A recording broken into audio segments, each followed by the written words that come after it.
E aí pessoal, tudo bem com vocês? Vamos na aula de hoje corrigir aquela tarefa que eu deixei para vocês na aula passada, beleza? Assim como eu estou fazendo com todos os outros códigos, esse também já está disponível para vocês, para consulta lá no link que eu deixei no Google Classroom, certo? Então o link da atividade aqui do Google Colab, lá embaixo na mesma sequência do conteúdo da aula, o link está lá disponível para que vocês possam acessar e estudar o material da aula, certo? Eu vi que muita gente tentou fazer, fico feliz com isso. É importante que vocês tentem, pelo menos, né?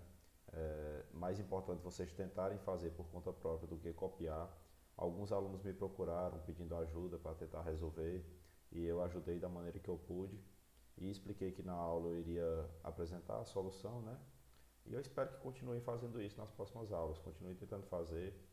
É, o exercício que a gente fez nessa aula, ele serve tanto para a nossa disciplina, né, que envolve programação, mas também serve muito bem para desenvolver a parte de raciocínio lógico de vocês, né? Então, vocês vão precisar desse tipo de conhecimento quando vocês estiverem fazendo a prova do Enem lá no final do ano, certo?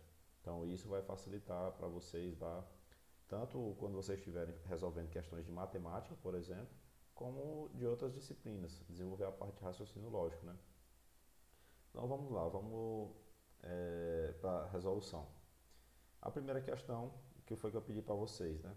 Faça um programa que calcule o retorno de um investimento financeiro fazendo as contas mês a mês, sem usar fórmulas de juros compostos. O usuário deve informar quanto será investido por mês e qual será a taxa de juros mensal. Isso aqui são as entradas, né? São as informações que o usuário vai dar para vocês. Então você poderia criar duas variáveis para guardar essas informações. Uma para guardar o valor que vai ser investido. Uma para guardar o valor que vai ser investido e outra para guardar a taxa de juros, certo? O programa deve informar o saldo do investimento após um ano, soma das aplicações mês a mês, considerando os juros compostos. Por exemplo, caso o usuário deseje investir R$ 100 por mês e tenha uma taxa de juros de 1% ao mês, o programa forneceria a seguinte saída: saldo do investimento após um ano, R$ 1.286. Então, esse é um exemplo simples, né, de como você calcular os juros de um investimento. Então vamos aqui para a nossa solução. Deixa eu aumentar aqui um pouquinho a tela para que fique melhor para vocês visualizarem o código. Eu acho que está dando para todo mundo ver aí. Vamos lá. Então, resolução da primeira questão. Criei uma variável chamada investimento mensal, certo? Essa variável, coloquei ela como sendo do tipo int, né? Poderia ser um ponto flutuante lá, mas eu achei que seria desnecessário, certo? Porque a gente estava colocando valores inteiros. Se você quiser colocar um valor ponto flutuante, vai funcionar da mesma forma, certo? Continuando. Então, botei aqui o input, né, para realizar a entrada, o print, que eu queria que ele imprimisse um textinho antes da entrada, e aí botei digite o valor do investimento mensal, em reais, tá? E aí o usuário vai digitar esse valor, em seguida ele vai pedir do usuário qual a taxa de juros que vai ser calculada em cima desse investimento, certo? Que vai ser calculado mês a mês em cima desse investimento. Então botei aqui uma variável chamada juros, também coloquei que ela iria receber valores inteiros, certo? Então aqui int, input, print, né? Digite a taxa de juros do rendimento mensal. E aí aqui eu coloquei uma variável chamada total acumulado. Essa total investido eu botei apenas como curiosidade para vocês terem uma ideia de como o juros composto trabalha a favor de quem investe, né? De quem guarda, de quem poupa e trabalha contra quem faz dívidas aí de longo prazo, certo? Então vamos lá. Coloquei aqui um for, né? O izinho da interação num range de 12 meses, certo? Então coloquei aqui, total acumulado vai receber total acumulado mais o investimento mensal mais total acumulado vezes os juros dividido por 100. Por que eu tenho que colocar esse total acumulado vezes os juros dividido por 100? A divisão por 100 ela serve para me dar o valor em porcentagem, certo? Por cento, né? Então tenho que dividir por 100. Então, eu vou pegar a cada interação do meu laço, a cada interação que ele fizer aqui nessa minha estrutura de repetição, eu vou pegar o total que ele já tem acumulado, que inicialmente é zero, certo? Vou pegar o total acumulado, inicialmente é zero, mais o investimento mensal. Então, todo mês vai ter um investimento mensal. No exemplo lá que eu dei na questão era R$ 100, certo? Vou somar aqui no total acumulado, mais o total acumulado vezes os juros dividido por 100, certo? Então, aqui ele vai me dar, nessa partezinha aqui do cálculo, ele vai me dar apenas o valor do rendimento dos juros mês a mês, certo? Então, esse pequeno pedacinho do código, o total acumulado vezes os juros dividido por 100, ele vai pegar o tanto que eu já acumulei naquele mês específico e vai calcular os juros em cima daquilo. Então, eu vou multiplicar pela taxa de juros, dividir por 100 e somar no restante que eu já tenho, certo? E aqui embaixo eu coloquei uma outra variável que eu criei chamada total investido. Apenas, como eu falei, a título de curiosidade, para vocês verem a diferença que faz o tanto que você investe e como os juros trabalham a seu favor, certo? E aqui coloquei o print, né, semelhante ao que eu já tinha feito na aula passada. Então aqui, total acumulado no período de um ano, e aí coloquei lá do ponto flutuante, né? Ponto format, nem precisaria colocar, já que eu estou trabalhando com inteiro, poderia colocar apenas se eu estivesse trabalhando com float. Ponto format, né, total acumulado, e aqui eu coloquei embaixo o total investido, certo? Então, no período de um ano. Então, vamos aqui rodar para ver o que é que vai acontecer. Então, digite o valor do investimento mensal. Vou colocar aqui 100. Digite a taxa de juros. No exemplo lá da questão, a taxa de juros era de 1% ao mês, né? Então, vou colocar aqui 1. Então, tá aí. Total acumulado no período, R$ 1.268,25. Total investido no período, R$ 1.200. Então, baseado nesse cálculo, o que a gente percebe aí é que o usuário ele teve um lucro, né, de R$ 68, certo? Então, os juros compostos nesse período de um ano renderam R$ 68. E aí você pode pensar, né, que é pouco. Vamos fazer um outro exemplo aqui, apenas dobrando esse valor. Vou botar, ao invés de 100, eu vou colocar 200. E aí vou colocar a mesma taxa de juros, de 1%. E aí ele vai aumentando aos poucos, né? Então a gente tinha lá R$ 2.536, que foi o que rendeu ao longo do investimento no ano. E 2.400, né? 200 vezes 12 dá 2.400, que foi o que foi investido. Então aqui ele já rendeu R$ 136.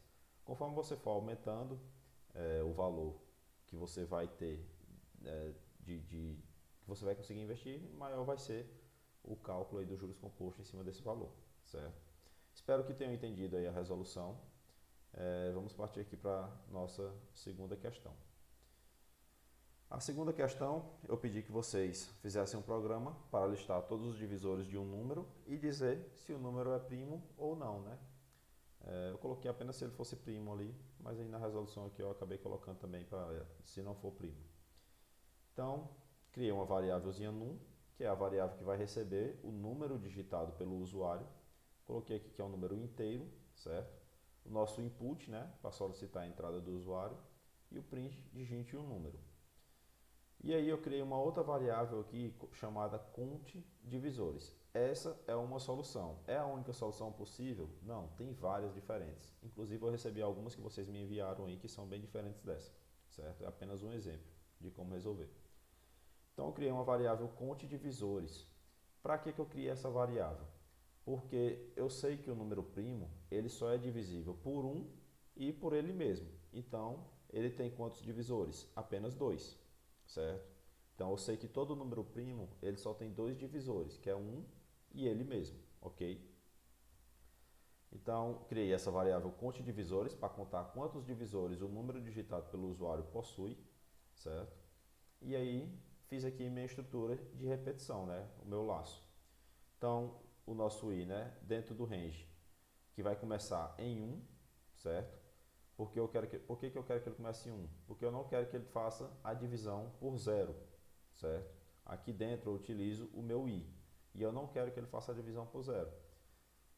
Então eu quero que ele comece em 1. Lembram lá da aula passada que eu expliquei a estrutura de repetição for? Eu posso definir qual o limite, né, do meu range. Então eu posso definir aonde eu quero que ele comece, aonde eu quero que ele termine, qual vai ser a interação que vai ter dentro dele, ok? Então eu coloquei aqui para ele começar em 1, certo? E coloquei para ele ir até num mais 1. Por que num mais 1? Porque se eu colocar apenas num, por exemplo, se o usuário digitou o valor 10, ele só vai até 9, certo? Então eu quero que ele vá até o 10. Então eu botei num mais 1, ok? Ele vai sempre até um número anterior do range, né? Então vamos lá. Depois que ele entra aqui no meu laço, na minha estrutura de repetição, que ele vai percorrer todos os números até chegar no número que o usuário digitou. Então aqui dentro eu vou fazer se num mod i for igual a 0, o que é que isso aqui faz? Eu vou verificar se o resto da divisão do número que o usuário digitou pelo i, que vai começar em 1 e vai até o valor que o usuário digitou, é igual a 0, certo? Então, se isso aqui for igual a 0, quer dizer o quê? Que o número que o usuário digitou é divisível pelo número que o i está correspondendo naquele momento. Por exemplo, o 10, o usuário digitou o valor 10. Na primeira interação, o i vai ser 1, certo?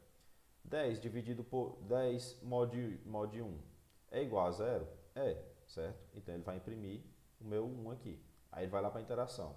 E o meu conto de visores vai ser incrementado, certo? Então agora o conto de visores começa em 0, agora ele vai valer 1. Aí ele volta lá para o laço. E agora é 2. 10 mod 2 é igual a 0? 10 dividido por 2 tem resto? Não, o resto de 10 dividido por 2 é 0. Então é verdade, vai imprimir o 2 aqui. O conto de divisores vai ser incrementado. Vai lá, e agora é 3. 10 dividido por 3 dá resto 0? Não. Então ele não vai entrar aqui. 10 dividido por 4 dá resto 0? Não. 10 dividido por 5 dá resto 0? Sim. Então ele entra aqui, imprime o 5, incrementa o conto de divisores. E assim ele vai. Depois que ele percorre, chega até o número 10, ele vai verificar se conto de divisores for igual a 2, né? Igual a 2, o que é que eu sei? Eu sei que aquele número é primo, certo? Por quê? Porque se ele só tem 2 divisores, eu sei que o número é primo. Então eu imprimo aqui o número tal que o usuário digitou é primo. Por exemplo, número 11 é primo. Se não, eu sei que o número não é primo, né? Então, um if elsezinho aí, certo? Então vamos executar aqui apenas para vocês visualizarem. Então vamos lá, digite um número, coloquei aqui o 11, e aí ele botou os divisores 1 e 11, só é divisível por 1 e por ele mesmo, e colocou aqui o número 11 é primo. Vou colocar aqui o número 80. Então tá aí, todos os divisores de 80, certo? E ele botou o número 80 não é primo, ok? Então, resoluçãozinha aí do exercício da questão 2, também bem tranquila. Espero que tenham entendido. Pessoal, se ficar qualquer dúvida, coloque nos comentários que eu vou ajudando vocês. Questão 3 era aquela questãozinha das combinações, né? Vai cair a análise combinatória na prova do Enem de vocês. Vocês têm que aprender a fazer combinações. Então vamos lá. Probabilidade. Faça um programa que gere as combinações de jogos de um campeonato que tem 5 times. Então, cada time joga 2 partidas com seu adversário. Para quem acompanha futebol, né? Um jogo de ida e um jogo de volta, que a gente chama, né? Um jogo em casa e um jogo fora. Então vamos lá. Eu tenho 5 times, então cada time ele vai jogar 2 vezes com um adversário, por exemplo, né? Então ele vai jogar uma vez na casa do adversário, outra vez na sua casa, né? Uma vez no estádio do adversário, outra vez no seu estádio próprio. Então vamos lá. Tá aqui a questão 3. Então o que é que eu tenho que fazer? Uma estrutura de repetição dentro da outra, né? Já que eu quero imprimir todas as possibilidades que esses times têm de se enfrentar, ok? De se enfrentar as 2 vezes, né? Um jogo em casa, jogo fora.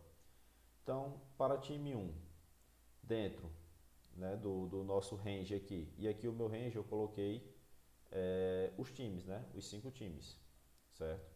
E para time 2, também os mesmos times, né, os mesmos 5 times, o meu range. Então, se time 1 for diferente de time 2, então ele vai verificar a cada interação aqui, ele vai verificar, por exemplo, se for fly e fly, ele vai voltar lá para a estrutura de repetição, vai voltar lá para cima, certo? Então, ele vai entrar aqui no meu print apenas quando o time 1 for diferente, por exemplo, do time 2, certo? Então, ele vai pegar aqui Fla e vai botar Flamengo vezes Fluminense, Flamengo vezes Botafogo, Flamengo vezes Vasco, Flamengo vezes América. Fluminense vezes Flamengo, Fluminense vezes Botafogo, Fluminense vezes Vasco, Fluminense vezes América. Botafogo vezes Flamengo, Botafogo vezes Fluminense, Botafogo vezes Vasco, Botafogo vezes América. Vai fazer isso para todos, certo? Então vamos executar aqui e ver o resultado. Então tá aí, ó. Ele pega os times de um por um e vai colocando para ele enfrentar todos os outros, certo? Flamengo vezes Fluminense, Botafogo, Vasco, América. Fluminense vezes Flamengo, Botafogo, Vasco, América. Botafogo, do jeito que eu falei para vocês. E aqui ele tem todas as combinações de jogos possíveis para esses 5 times, ok? Então, pessoal, espero que tenham entendido, beleza? Se tiver ficado qualquer dúvida, postem aí nos comentários. Se tiver qualquer dificuldade, mandem para mim, certo? Estudem, tentem resolver. O estudo desses algoritmos vai melhorar o raciocínio de vocês, vai ajudar vocês na resolução da prova também, certo? Não basta apenas você estudar o conteúdo específico. Quem já fez a prova do Enem sabe que ela envolve uma quantidade de temas muito variada, e, né, muito diversa, certo? Então, quanto mais vocês estiverem afiados o raciocínio lógico de vocês, melhor vai ser o desempenho na prova, beleza? Então, um abraço, pessoal, bons estudos. Qualquer dúvida, qualquer problema, estou à disposição. Valeu!